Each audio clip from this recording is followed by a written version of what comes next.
السلام عليكم ورحمة الله تعالى وبركاته كلنتي وعنا وناكسان داود يالكسو دوادا وريسي قارة آن ليالاني قبل ميسيس أفريكا إسلام مركانا كغيب قشي ترتنكا قروح أفريكا لقو مناقا عابو عادل يوسف إبراهيم مركورة عادل كسو دواو ku dhawaay walaalo aad iyo aad u mahadsantihiin waxaa maqaal nuga ah ama aan wada ognahay inaad ka qayb gashay tartankii quruxda Afrika isla markaana Soomaaliya u soo qaaday arinkaas emotion ahaan sidoo ku yeelo markaad lagu dhawaaqay inaad tahay qofkii guuleystay wallaahi haweenkaas farxad ii kooban ahayd oo haday personal noqotay haday qaran noqotay haday family ay noqotobo maasha Allah markii ugu horeysay ay tahay in tartankaas ee hor markii ugu horeysay markaas ay ahayd gabar Soomaali tartankan Miss University Africa ee qaaday ee ahayd halaas adii 5 sano ugu dambeysay way ka qayb galayeen Soomaalida haddana arabna inaan sameeyno insha Allah haduu Ilaahay Miss University Africa Soomaaliya maadaama aniga marka hore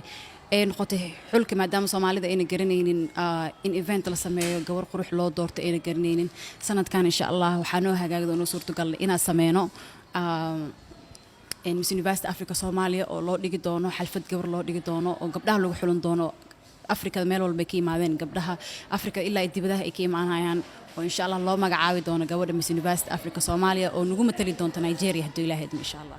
yaa kugu dhiirigeliyay inaad ka qayb qaadatid tartankaasi intaanan horta bilaabin ka hor tartankan aniga hore waxa u sameeyay jiray modeling hore u sameeyay jiray hooyadii mar walba igu dhiirigelin jirtay danka bacdi modelingkayga badana marka ay ka heleen waxa jid furasho in noqoto inaan beauty pageant aan ka qayb galo oo markaas ka bacda dalkayga matalo ilaa iyo meeqa wadana ka soo qayb gashay tartankaasi oo aad kaalinta kuwad Soomaaliya u soo qaaday Afrika oo dhan ay ahayd konton afarta wadan oo Afrika ahayd ma rajaynaysaa inaad adduunka u tartantid waan rajaynayaa insha Allah Ilaahay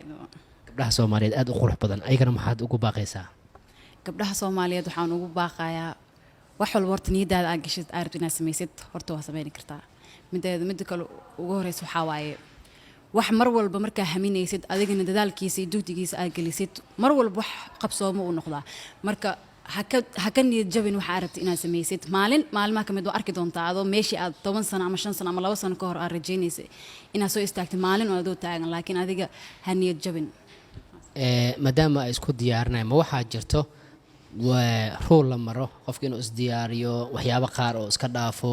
meelo qaar oo iska qurxiyo miyaa jirto markaad ka qayb galaysid meelo badan laga fiirinayo jirto anaga hadda markaan galayna Miss University oo kale